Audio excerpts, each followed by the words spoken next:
O bujo, nisiton condition cause mashi casto dem.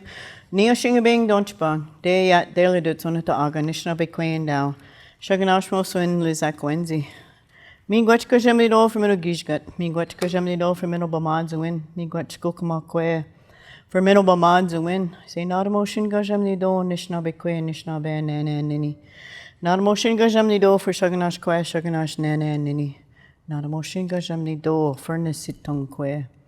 I ask you, Gajamni Do, shine light and love and healing on each and every one of us, to clear our minds so we can learn something new for ourselves. Open our hearts so we can feel something new for ourselves. To be connected to the physicalness about who we are so we can walk with integrity and kindness. So that we can be connected to the spirit and the essence of who we are as human beings. I say, Miigwech Gajamni Do for our title holders, our chiefs, our sub-chiefs, our clan mothers, our faith keepers, our lodge keepers, our language keepers, our ceremonial people, our pipe carriers, all of those ones that continue to get up each and every morning and do ceremony for us, for all of mankind.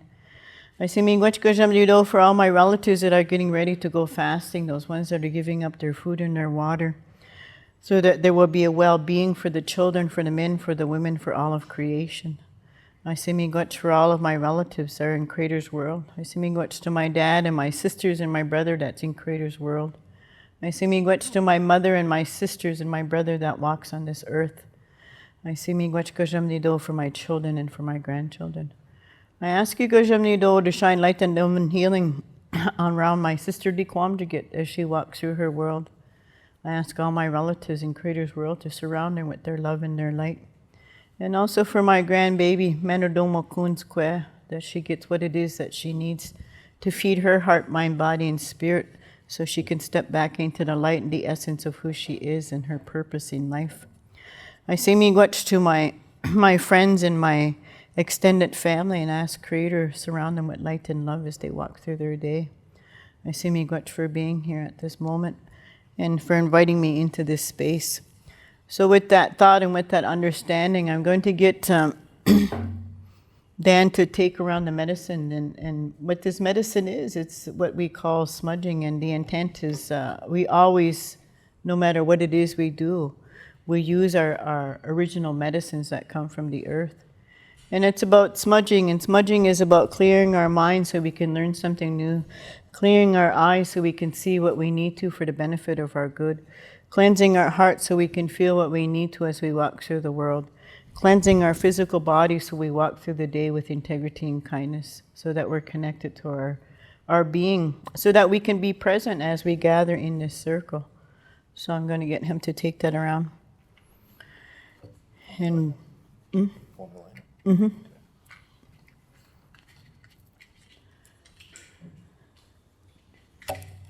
And what you heard me and how I introduced myself is I come from two nations. My father is Nishnabek, comes from the Three Fires Confederacy people, the Odawa, Ojibwe, and Potawatomi people. My mother comes from the Six Nations Confederacy people, the Onondaga people, the people of the Standing Stone, the Oneida people.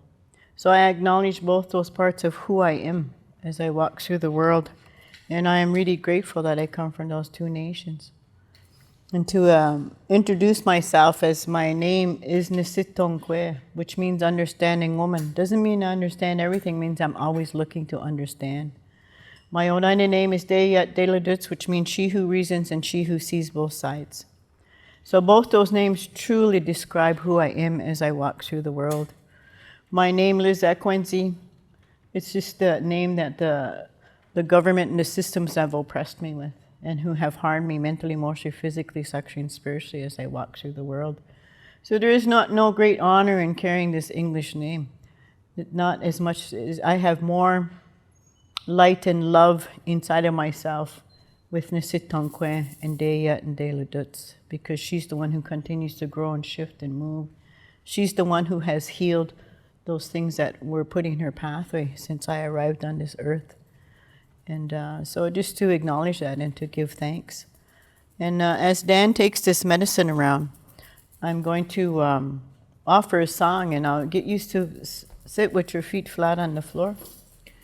And as I offer this song, think about those things that you're grateful for. Think about, You know, those loved ones that may need your thoughts and your prayers.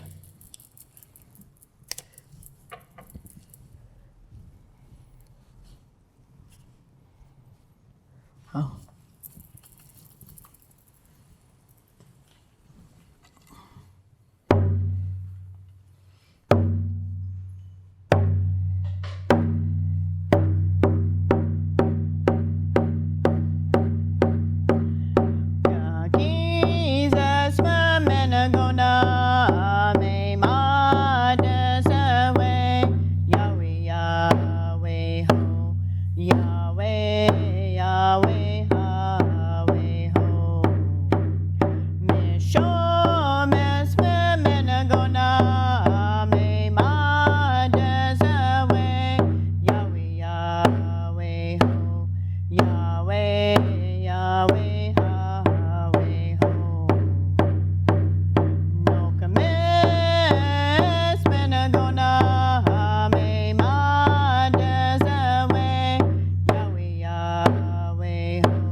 Maybe to share a little bit more about who I am.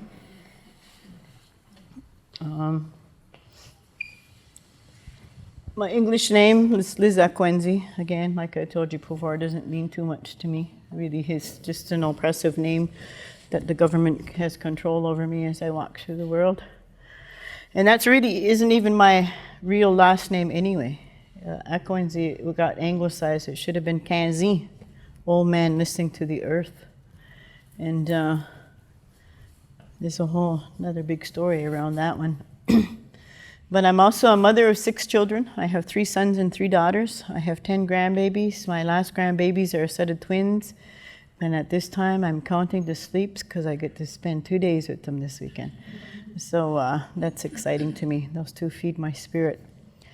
And that I've worked in the helping field for almost 40 years. I've worked, my background is social work, not that that means too much to me. Because all the work that I do out there in the world is because it's culturally and traditionally based, and because my professors and my teachers were the old ones. Those old ones that spoke the language, those old ones that knew ceremony, those old ones that knew the original history of my relatives. And 2 of those most important people were my mom and the man that raised me, my stepdad.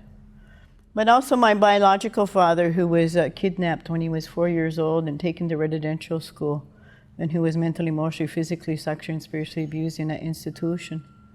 And they totally, 100% harmed that man, that he didn't know how to be a dad or to be a husband. So those things are important because that is my history and that's where I have come from.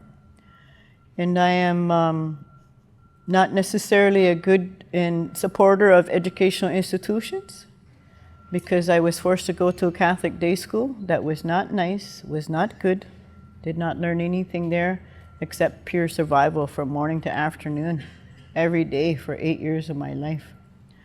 And I can't tell you that there was not one safe day that I was there, from grade 1 to grade 8. So I'm not a big fan. I think the educational systems need to shift and to move.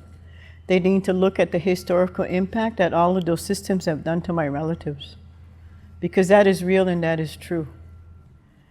I also am not a big fan of religious institutions because of what they did to my mom and to my dad and to me, to my brothers and my sisters, what they did to my community, what they did to my nation, and all of the not good, negative beliefs that they instilled for 7 generations.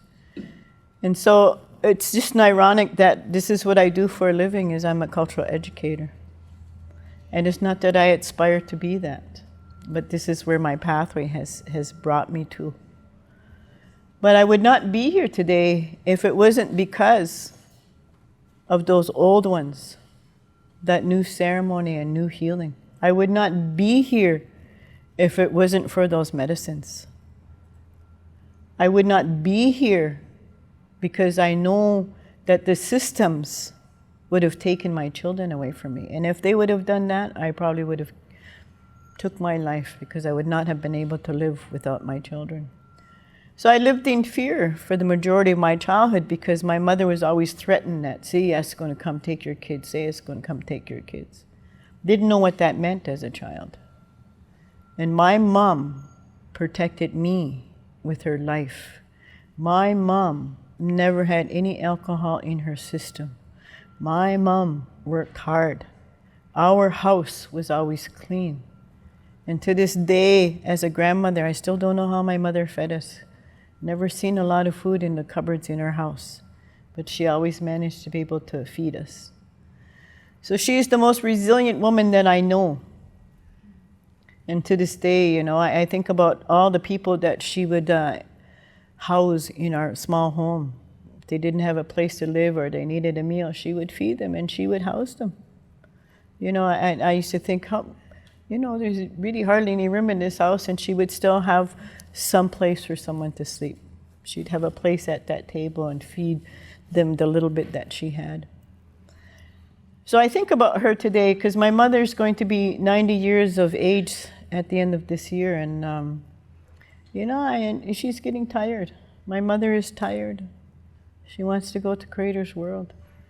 And when I sit with her, I always say, you know, Mom, if you want to go, you just go. There's no reason for you to stay on this earth. She has done so much for her family and her children, her grandchildren, her great-grandchildren, her community, and for the nation. So I truly believe in my spirit that she's getting ready to leave this earth.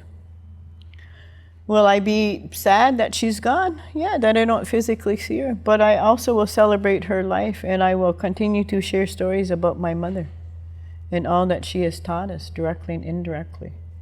Because there is 3 of her children in Creator's world that I'm sure that they'll be happy to see her. So for me, there is no such thing as death in our cultural way of being. It's about going home. We come to this earth, we experience life, we do whatever it is that we're supposed to learn as we walk upon Mother Earth, and it's time to go back home. I, for one, have absolutely no fear of leaving this earth. And it's time to go, it's time to go. And of course, I tease my one son, who's just very, I don't know what you call him, about having your financial things in place, eh? So I always tease him and say, you know, as I get older, I'm going to get a whole bunch of credit cards and rack them up, and you're going to have to pay for them. And he's going, Mother, don't be doing that. So I think about my son when I think about this time to go, but also my youngest daughter always tells me, Mom, don't be talking like that, because we don't want you to go. And I goes, well, none of us really have, we have no power over that. But what my mother has always taught me was, you be mindful how you leave people. Mindful of the last words you've said. So that always is within my being. So I give thanks for that. So as I get older, I think I get more mellower in my elder stage of life. These guys know I don't like that word elder. I don't really know what that means. It just kind of freaks me out. Because I have people that are older than me, and they don't even like being called that. So it's like, it's something I have to breathe in. So, but I'm quite comfortable in being a knowledge keeper and being a cultural educator. And so I just wanted to share that little bit about who I am and some of the things that I believe in and what I don't believe in. I'm at a stage of my life and all of the healing that I have done in the last 40 years. No, it is what it is and was what it was. And at this point, as I walk through the world, I ask no one's permission to be who I am. I ask no one's permission to carry my medicines. I ask no one's permission to carry my bundle. Because this is my land. This is my home. I didn't come from no place else. And as I walk across Turtle Island, I can live anywhere and do what it is that I need to do for the benefit of my highest being, for my children, for my grandchildren, for my community, and for the nation. And I make no apologies for speaking the truth. I don't know how else but to speak the truth. And I will forever be grateful for Creator giving me a voice to be able to speak the truth. And if people are uncomfortable with the truth, oh well, it's got nothing to do with me. It's something people have to look at. Why is it uncomfortable? When we get uncomfortable with words we hear or statements we hear, that belongs to us. We have to look at it and take care of it. So just food for thought. But my relatives have been uncomfortable for 500 years in their own homeland. And so I think if settlers get uncomfortable in things they hear, then, oh well, time to heal. I taught in the SWAT program here for about 5 years. And there was a young man who said to me, he says, Liz, he goes, our people are always talking about moving and growing and learning and healing, he says, and because we have to heal all those things that have hurt our relatives. I goes, you're absolutely right. He goes, well, don't you think that the settlers need to do their healing about their hurt and the things that they've done? I goes, that's a darn good question. You're absolutely right. Because if only one part of this land is healing and shifting and growing and moving, what about the rest of the people? So it would be interesting, one day to come across this young man who asked me that question, to see what he's doing in his life. And when I sat with those young people, and I just go in and share. I don't necessarily ask questions about why these people are gathered. And what I was told, I think my 4th year that I taught there, they said, you know that these children are at risk? I went, what do you mean at risk? Because I didn't see that. When those young people would come and sit in that classroom and sit there with me, that's not what I seen. I seen brilliant, beautiful young men and women who had something to share, something to say, something to learn, and something to do. And they were absolutely brilliant. So for 5 years, I got to plant seeds in those young people. And I still see them today. I had a young woman, oh my God, I'm just so grateful for her. And she was couch surfing when she was in my class, and I didn't know that that's what was happening to her. And then after she was done that program, she went back to school. She's a PSW. She has her own apartment. She lives by herself. She pays her own bills.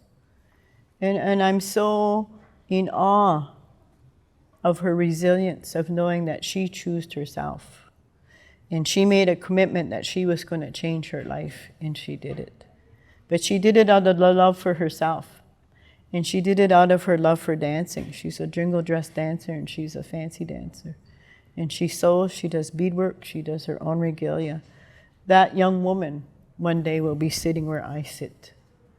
And I have great faith in that, and in great faith in her, because she's always moving and shifting. So what that tells me is our young people need to continue to step into that cultural way of being and celebrating their life and being told that they can succeed, that they can do whatever they need to do with inside themselves, but we're the ones, and I say we as my relatives, to feed their heart, mind, body, and spirit, teach them about the history, teach them about what has happened to our relatives, so that doesn't get repeated, that they need to know the real history. And a lot of these young people, I come across them because I'm in the city now and again and come across these young people, and they're always saying, we didn't know that when you taught us those things. Nobody taught us that in school. And we needed to understand our history. We needed to understand about the Indian Act. We needed to understand about the 60s scoop, residential school, day schools, and what the churches did to us. You're the only one that has ever taught us that. No other educational institution told us the truth on what happened to our parents, our grandparents, and our great-grandparents. So I'm grateful to those young people every time I see them.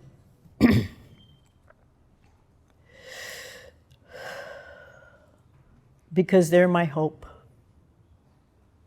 They're the hope that's going to shift and move and continue to grow so my people can continue to be empowered. But it starts with self. Each and every one of us have a responsibility to start empowering ourselves and learning those things and embracing the goodness of our medicines and our ceremonies and all of those good things. Because our natural way of being in the world is so beautiful. It is so kind, it is so full of laughter and tears and learning, and it's just absolutely a wonderful place to be. And I wish I would have grown up in that, but I didn't. So I don't speak my language fluently. Because I asked my dad one time, Dad, why didn't you teach us when we were younger? He says, because I was scared they were just going to hurt you more. And nobody's going to hire you for a job if you speak your own language. And they're just going to pick on you. And I just cried. I says, but that it was important. And then as I got older and became a mother, and I would listen to all these other women from other nations and other countries speaking to their children in their language, I would just cry. And it's not fair to me. I'm from here. I should be able to speak the language to my children. These other people came from another country and they didn't have to give up their language. They didn't have to give up their foods or the way that they dressed or the way that they had their ceremonies. There's something wrong with that picture. And yet we have to still constantly fight for that. You know, so it's just something that needs to be talked about. Because those things are real for many, many, many of my relatives out there walking upon Mother Earth. And don't take for granted that all of my relatives know the history, because they don't. Because they went through the same educational systems that you went to. Those same educational systems that said negative things about who we are as a people. So it needs to shift and it needs to move. But there's a lot of healing and lots of things that my relatives have to do. And I know until I leave this world, I will never be out of work, because there's so much work that needs to be done out there. Not that I really aspire to retire, because I don't think that'll ever really happen anyway. And because I have a commitment. I have a spiritual commitment to my relatives. I have a spiritual commitment to my children and to my grandchildren. I have a spiritual commitment to my relatives. To be able to continue to use my voice and plant those seeds. And that's a difference, because it's not just a job. It's my spiritual commitment that I made 40-some years ago. When I sat in ceremony, the first time I went to ceremonies, the first time I was surrounded by so many of my relatives that were speaking the language. I will remember that day until I leave this earth. And some of them are already gone to Creator's World, but some of them are still around. And their children are doing that work. Their grandchildren are stepping up to the plate. So it does work. You know, it's taken 7 generations for them to try to destroy us. Well, hopefully it's not going to take 7 generations for my people to step back into that light and into that love and the essence of who they are. And so that's just a little bit of what I wanted to share at this point. Is there any questions? Because I can talk like forever without stopping. Any questions or thoughts or concerns or something you might have heard out there in the world and wanted to know whether it's true or not true? Or things that you grew up with hearing? To be part of the healing and making a better way forward. Well, one thing is for you being here right at this moment is a good start. The other part is, yes, you know, the ownership. The other thing is help us to dismantle the systemic racism, because the educational institution did a huge damage to us at all levels, mentally, emotionally, physically, sexually, and spiritually. So help us to continue to create space like this space, without being so difficult for us to do that. Because there's still this space around, and if you see racism or somebody saying something disrespectful about a First Nations woman or a child or a man, then stand up. Say that's not acceptable. Because settlers got to start calling each other on their behaviors too. Just like we do for each other. If something's not right, we call each other on that. But we also talk about how can we make it right. But we also talk about what is the hurt behind that statement. What is the fear behind that statement? And I know that there's a lot of settlers that are absolutely terrified of my relatives getting in power because they think we're going to do to them what they did to us. We're going to come and take their land. We're going to come and take their houses. We're going to come and... No, just make space for us, man. Simple. And if I had the power, I would tell the City of London, you give us one of those parks, or maybe give us two, and let us create our own educational, cultural place of being, so that we can teach the way that we want to teach. We can empower and stand up our relatives the way that we need to. Because is it not Crown land? The Crown owes us. You know, because, and the more that the systems start looking at what they have taken, then give back to us. Quit making things so difficult, because we're circular thinkers. We're not lateral thinkers. Everything we do is like this and like this. And the other thing is create those relationships. Just be a kind human being. Simple. You know, it used to always baffle me when I was in school here, and you know, they would talk about all these things about my relatives. And I used to think, well, if you know psychology and sociology, why are you not questioning what is done to First Nations people? Why are you not questioning what was done to those children in residential school? Why are you not questioning why you see so many First Nations people living in poverty on the streets of no matter what city it is? Why are you not questioning why there is no Native people working in these different institutions? Nobody questioned that. Because the history that came from England was they had a right to come and take whatever they want, and they're the ones that knew, and they were higher up than anybody that had color. That is the history. You know, and as when somebody asked me about, well, what do you think about the Queen passing? Nothing. The Queen of colonization. The Queen that also stole Native children from residential schools and took them across the ocean. Why would I respect this so-called monarchy that treats people of color with disrespect and only believe that white people have the power, and believing that they had a right to go to other countries and take it over, and that they discovered different countries because those people were of color? What other nation has done that? So no, it doesn't matter to me what England does. They owe us. It would have been nice if the Queen would have said, you know, we need to do what's best for Native people because this is what we've done to them in Canada. You know, so all of those things. Somebody asked me about, what do you think about the Pope coming to Canada? I don't. Let him stand up and give us our land back and our money back that they took from us. Stand back and own that responsibility about what they did to us, and protecting all those pedophile priests. Because one of those pedophile priests was sent to my community who sexually abused my brother, and then my brother committed suicide. Did that Pope ever stand up and acknowledge those pedophile priests? No, because they protected them. Then they would send them someplace to retreat just so they wouldn't do Mass anymore. Oh yeah, great punishment. But the scars of what they did to my brother and thousands of other Native kids, stripping them of their dignity, stripping them of that they have a right to be loved and to be respected, and terrified about how they were going to treat their children because of what the priest did to them. Same priest that was sexually abusing my brother behind the altar once a week would call me a sinner and say, you're a whore and a slut and a tramp like your mother. I'm just a child. Didn't know what those words meant. But this man called me a sinner, who was sexually abusing my brother and many boys in our community. And then he would serve them alcohol, he'd give them cigarettes, he'd have them sleep in their house. He did all kinds of stuff. And I got to sit with the age group of my brother, of all those men, because they were men by then.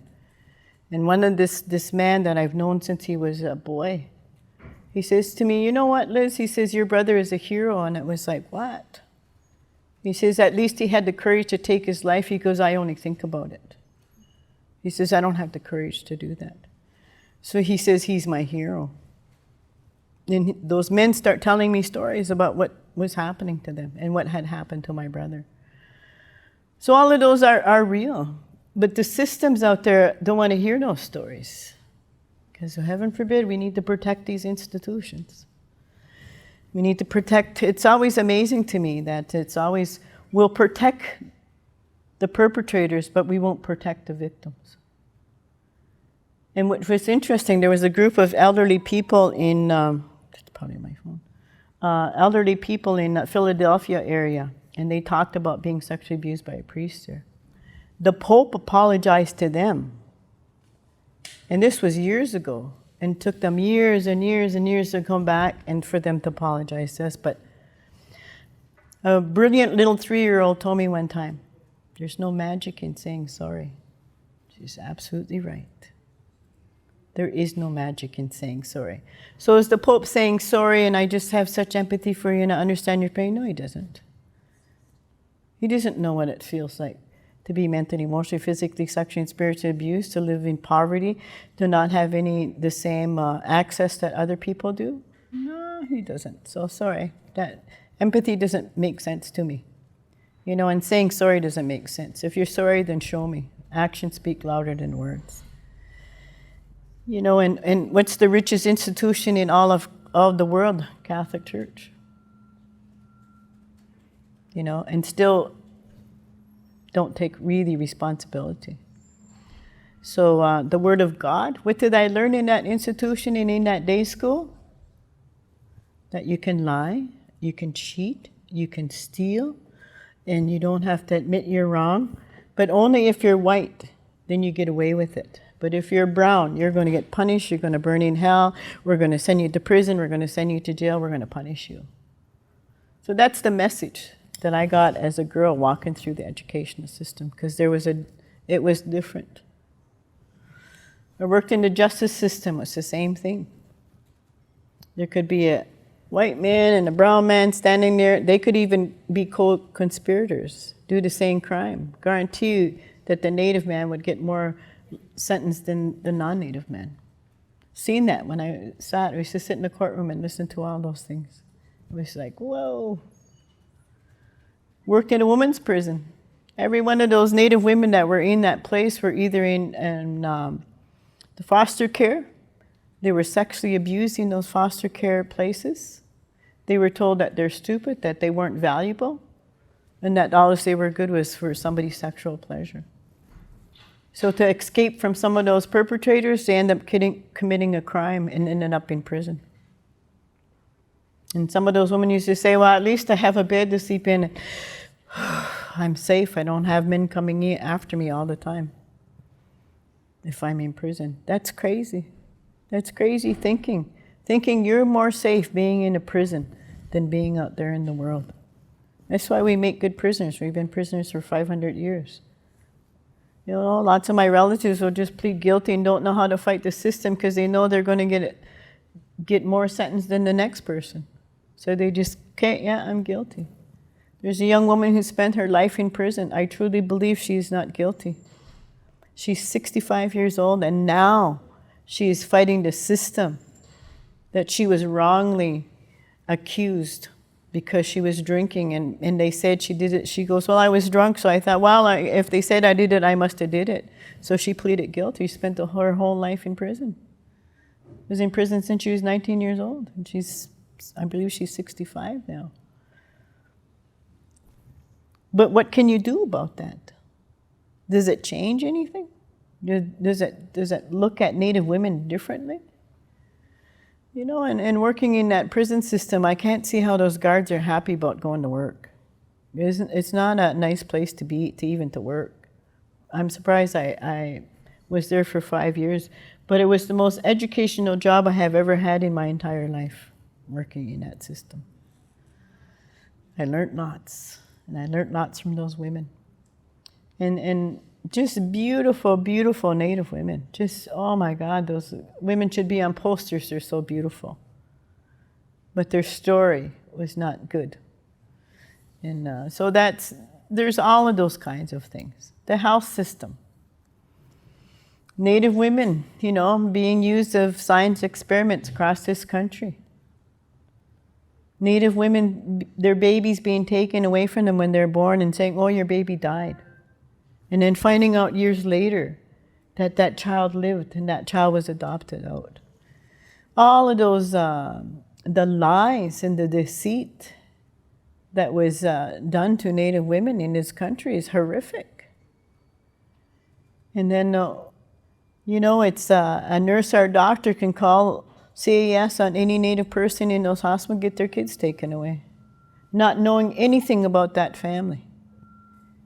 CAS, one of the biggest perpetrators across this country, still taking our children, not empowering the family. Do they want to learn? I just spent 1.5 years at CAS, not going to say what city it was in, to help assist and make change. They don't want it. They did all the right things. Yes, that's really good. I'm really happy you're here. And I'm so glad you're telling us these things. And then one day just went, no, we don't want to hear this no more. We don't need your services no more. Why? Because truth was being talked about. I have no problems talking about truth. And also called them on some of the stuff that they did. And one of the things I asked them, I goes, did you ever think about the history of those families? Did you ever think about what happened to their mother, their father, their grandfather, their grandmothers? If you start talking about truth and reconciliation, why are you not learning this? And it needs to be taught by us, by my relatives. And then I got a little email stating that I was putting staff at risk because I was talking about the cultural impact of the history of what has happened to children and family. So, again, that was probably maybe the second most educational institution I went to go provide service to. So I think I don't know, it's still my experience is, are people really ready? Do they really want to know the truth? That's why Judge Murray Sinclair put that in place, truth and reconciliation. What a brilliant man he is. I could sit and listen to that man like forever. He's just absolutely one of the most beautiful Anishinaabe and Nini across this country. I absolutely 100% love and adore that man. I'm just so in awe of his brilliancy and of his spirit and where he has come from and where he is at. I will forever be grateful to him. Because truth and reconciliation doesn't just stop now. It's something that will be continuous. He wrote that documentation so it will be continuous. It will never stop. But it needs to continue to shift and to move. And I will still and will constantly say, these educational institutions owe us big time. Because they're part of the problem also. All the institutions. Every institution across this country was not created to include us. Every institution, every part of the government system was created to exclude us and create a narrative that we're lazy, that we're drunks, that we all have learning disabilities. What was the other thing? And never looked at why we lived in poverty. Punishing women because they live in poverty. We'll take their kids because they're living in poverty. Never thinking, geez, maybe you should help that mom and help her to get a training. Maybe you need to give her some more money so that she can have childcare for her children. Maybe you need to get her to be in programs so you can empower her so she can be a better mom and then eventually she can get a job so she can take care of her babies instead of taking them. Maybe you should think about, why is that dad into drugs and alcohol? Do you know about his mother, his father, his grandparents? Do you know the community he grew up in? Was he raised in residential school? Was he raised in day school? Was he a 60 scooper? Was he taken by CAS? There's all of those things that play a huge role in why my relatives are not being successful out there. It has to shift and have to move. The other thing is we don't want pity either. Don't never pity us. We don't need that. What we need is to clear the space so that we can create what we need to create, and respect us for creating and trusting us to create what we need to create. Because that's the other big thing. Well, you can come and work for us and we'll hire you, but you have to do the way that we want you to do it. And if you don't, well, we'll figure out how we can push you out and squash you out so you can't be successful in this place. Or what's the other thing? Well, that's just the way that it is. Oh my God, I've heard that all my life. Well, that's not the way it is in my life, and I'm not going to accept that. And if I did, I wouldn't be doing what it is that I do today if I did. But it doesn't mean that I didn't have to go through some of those systems to see how they worked. And I seen, even working in educational system in another place, how I seen how they honored international students. Oh my God, red carpet was pulled out for those people. They had people in place and helping them with English to do their writing, to take them to their classes. It was like absolutely beautiful and brilliant. And I'm sitting there watching all of this and I was going, oh, they don't do that for us. The other thing is we should be a part of inviting and meeting these international students because they're coming to our land. We should be teaching them immediately about who we are. Welcome. Because they would understand more because they know and understand their own culture. So all these things have to shift and have to move or things are not going to get better.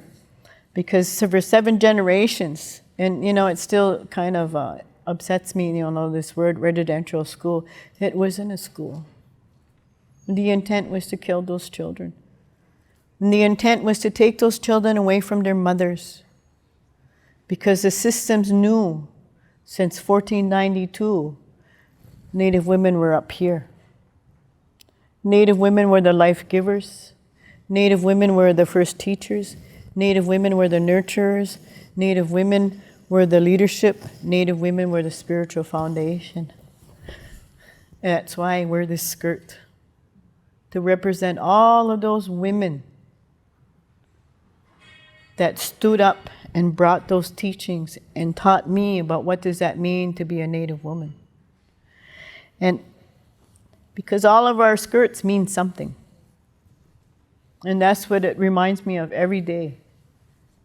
And to be reminded about who I am as a mother, as a daughter, as a sister, as an auntie, as a mother, as a grandmother, as cultural educator, being this female that walks through the world. So what was the best way that the systems could destroy Native communities? Take the children. You take the children away from the women, you weaken the women. You weaken the women, you weaken the men. You weaken the men because you weaken their relationship. And then you weaken the family, you weaken the community, then you weaken the nation. And then it was easier for the government to separate us. Heaven forbid that all of my relatives live in one spot. They knew exactly what they were doing. The federal government and the Catholic Church, United Church, and Anglican Church work side by side to create residential schools. Those people that taught in residential schools were not teachers. They were just somebody who wanted a job that could read and write. So they got hired. Now how interesting it is, there's somebody like me who has cultural knowledge. And I'm not hired in a higher educational institution because I don't have Western society's education. And then one time a friend of mine said to me one time, I'm not going to say what institution, they said, you should just go to school and just go, get your other level of accreditation. And I says, yeah, but who's going to mark my paper? If they're non-Native professors, who's going to mark my cultural knowledge? Who's going to know about my cultural knowledge? Who's going to know about our cultural way of family? Because we have our cultural, our psychology around what we call the 7 stages of life. So there's all of those things, eh? So anyway, I opted out of that. I still might do it, I don't know. But if I did it, I would just do it out of being a brat. So I don't know if I want to spend that much time being a brat. So, so I think about those things, eh? And then so even my children say that to me, eh? Geez, Mom, maybe you should just go back and just go do that. I don't know. We'll see. We'll see wherever the Spirit directs me to do.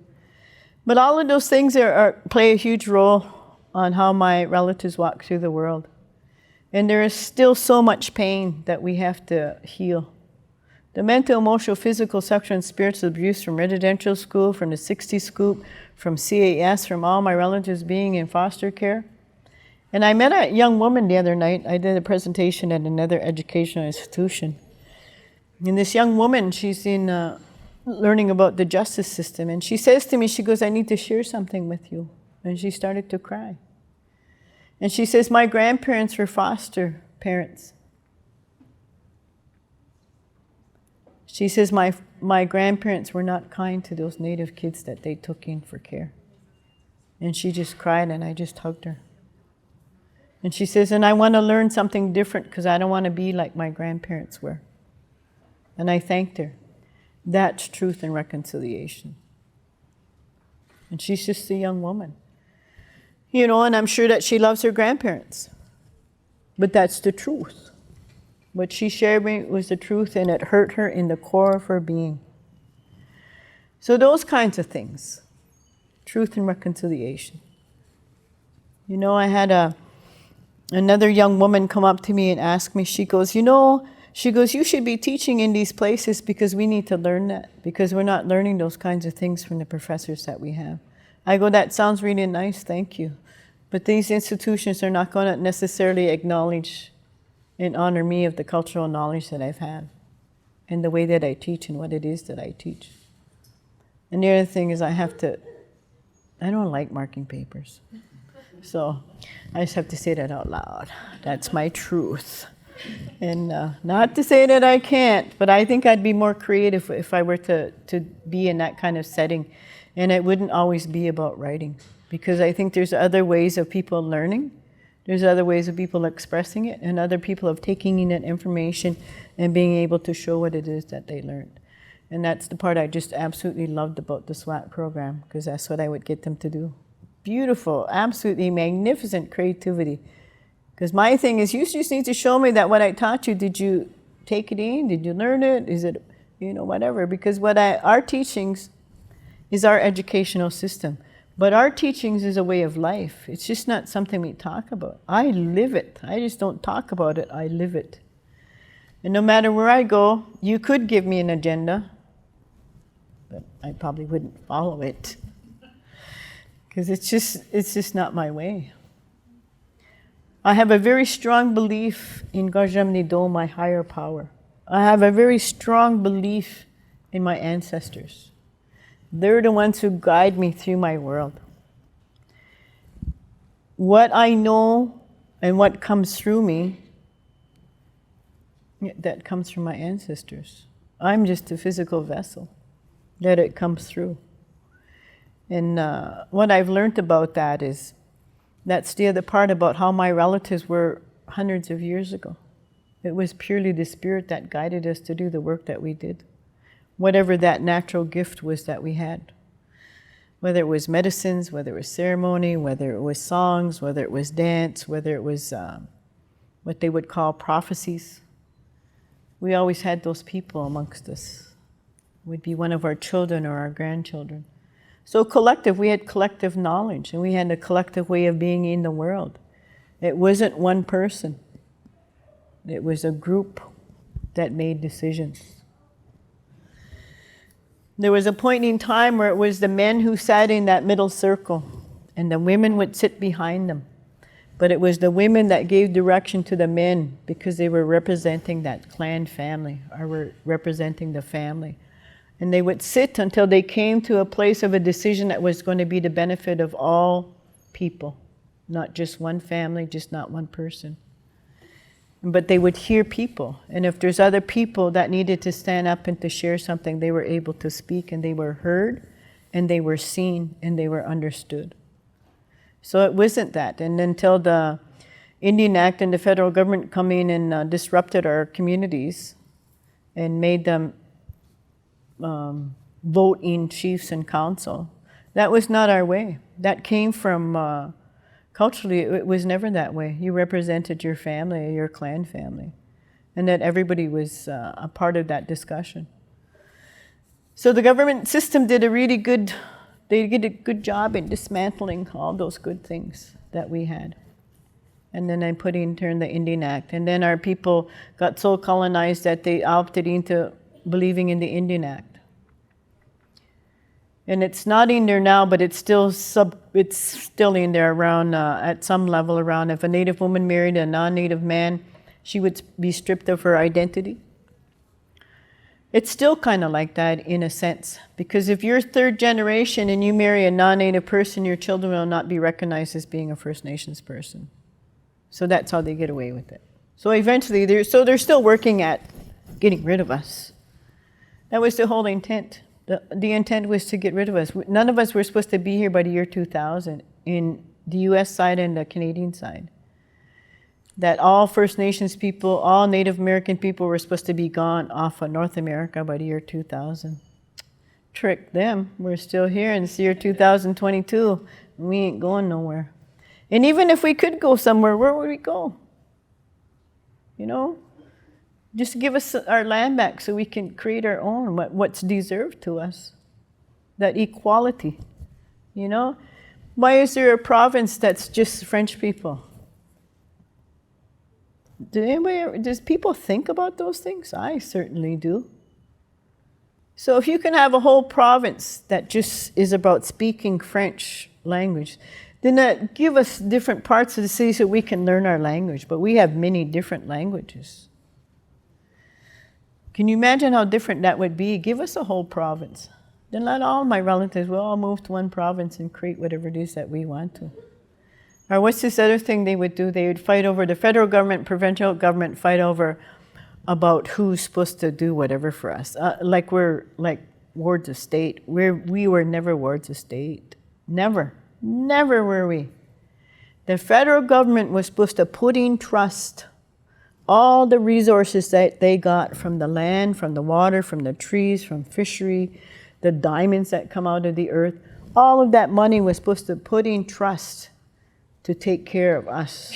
What was it, that statement around, as long as the rivers are running and the grass is green, those things would come, well. And then they created a narrative and made all Canadians believe that your tax money pays for me. Your tax money doesn't pay for me. The other thing, I pay tax, so my tax money pays for me. So can you see how all of that narrative out there, all that false history, and that was the narrative that the country wanted. Why? Because it's so easy to create the them and us. Settlers be up here, the First Nations people be down here. And never were we to be together and have equality and respect and honor for one another. And yet in our teachings, that's what it's about. In our teachings, it's inclusive, not exclusive. In our teachings, it talks about the red man, the white man, the black man, and the yellow man. And that we all sit on Mother Earth and we all bring something to Mother Earth, and that we are connected to and not separate from. What a different way of looking at the world. And the first time I heard that was 40 years ago from the old people in ceremonies, when this grandma stood up and she shared that teaching. And she talked about what the black man brought to Mother Earth, and she talked about what the white man brought to Mother Earth, and she talked about what the yellow man brought to Mother Earth, and she talked about what the red man brought to this earth, which is my relatives. There's a lot more to it than that, but that was the first time ever that I ever hear about Four Nations of Man, until just in this last year, at the beginning of the year. I went to the bank with my spirit brother, and we were talking to his bank manager, who happens to be a black man who came from South Africa. And anyway, him and I got talking about cultural things, and I told him about the Four Nations of Man. He goes, he says, I read about that. I go, tell me where you seen that. He says, before I came to Canada, he says, I was reading this book and it had really fine paper in it. And you had to be really delicate when you were turning the pages to read it. He says, and they talked about the white man, red man, black man, and yellow man. So anyway, I asked him if he would send me an email and give me the name of that book so I could get my son to go research it, because he can do stuff like that. But that's the only second time in my whole life that I ever heard that. So that's interesting to me. So those things always catch my attention, you know, because it's still, can we make this world better? Every one of those 4 nations of man have a responsibility to help the next generations. What is it that we are leaving to the next generation? How are we leaving the earth? How are we leaving the water? How are we leaving the air? It's scary. I'm absolutely 100% concerned about when my twins grow up to be adults. How is the world going to be for them? It's scary, man. But who's doing that? Who is polluting the earth? Who is polluting the water? Who's polluting the air? All the people that got the big money and all those big corporations, because none of those corporations and the big government people, they have no concept when they make their laws or they make their rulings. Is it going to protect the women, the children, and the land? And we as a people, it has always been like that. And it is the man's responsibility to protect the women, the children, and the land. And it is the women to be that life giver, first teacher, spiritual foundation, and the leadership. What a different way of looking at the world, eh?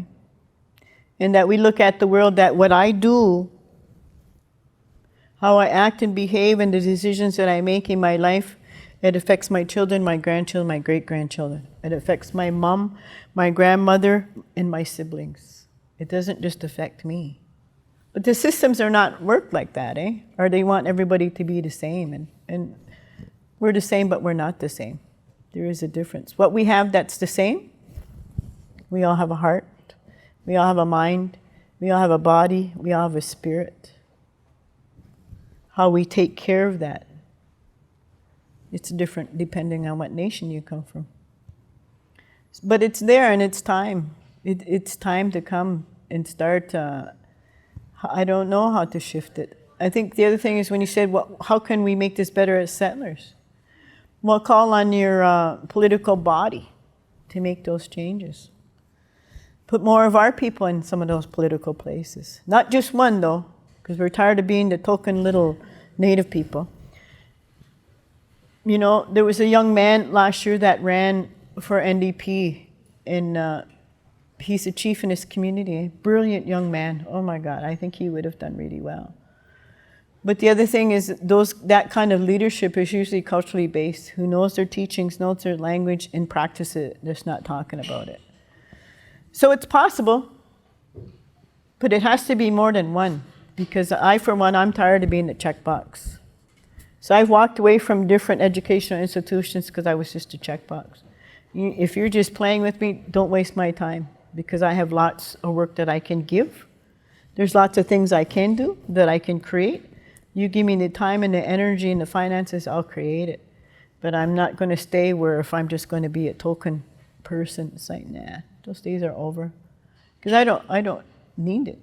I'm, God, I can just sit at home and get all kinds of emails about doing all this stuff, eh? But I have in my spirit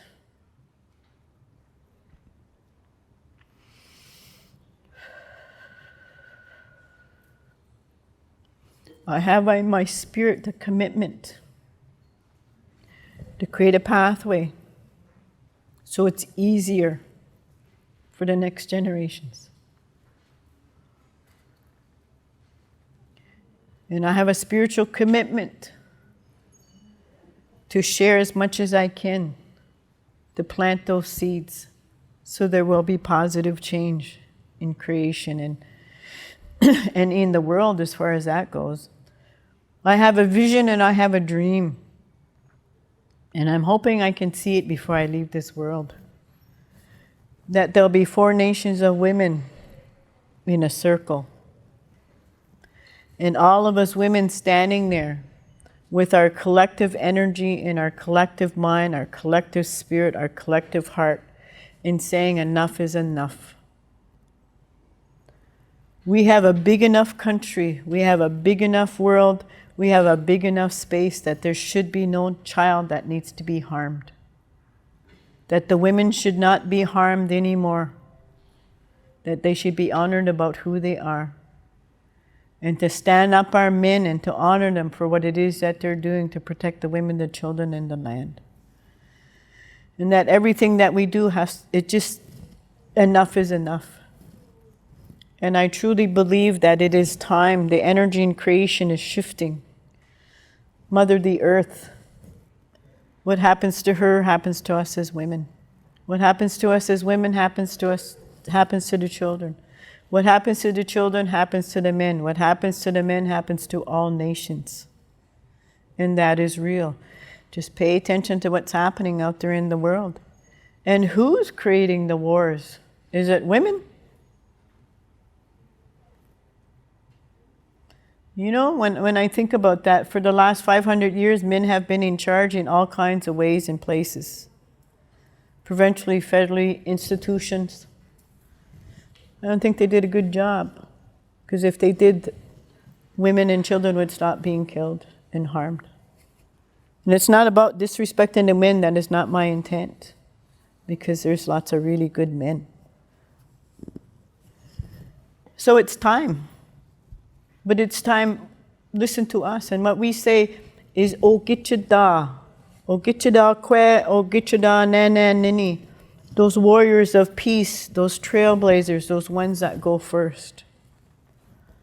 I sat the other night with a group of people at McMaster University, and we did an opening for their Indigenous lodge there.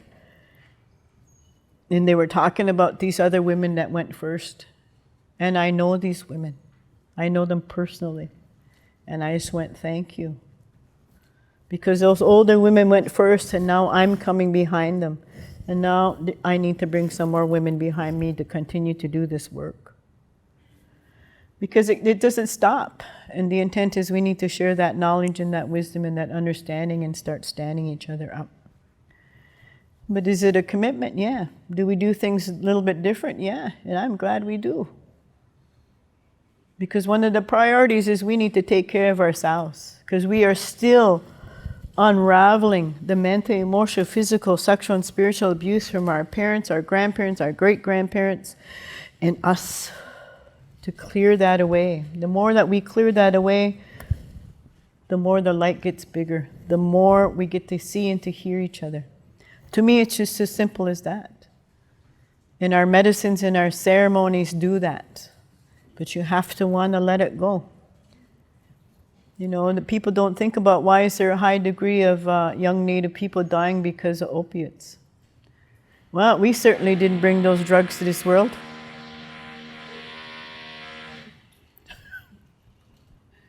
Is that a sign?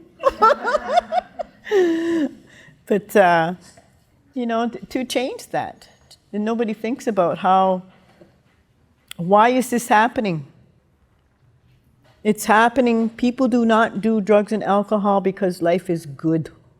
People do drugs and alcohol because they have been mentally, emotionally, physically, sexually, or spiritually abused. Guarantee it, bet my life on it. So we're not looking at the core of what it is. And then it's poverty, then it's not having a job, then it's not having good education. All of those things play a role. And we're standing back and watching those young people put a gun to their head. Oh, wow.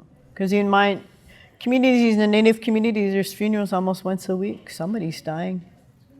And it's got to do with opiates. That needs to shift and needs to move. We never have time to rest. We're always grieving in the present time, and we're still grieving the past. It's like it needs to stop. But it's going to take a work from a whole bunch of people. And for me, it's around empowering each other to be able to do that. You know, one of the things I say to people such as yourself, it says what we can do, then walk beside us. Because you can fill in those blanks that we might know about. You have knowledge that we don't know about. about how these systems work and who's doing what. Because you have access to those. We don't, right? Does that make sense to you? So that's a big, long answer to your question. Received with thanks. All right. And I don't wear watch, so I don't know what time it is. Somebody needs to tell me. Oh, is it? See? I told you I could talk forever.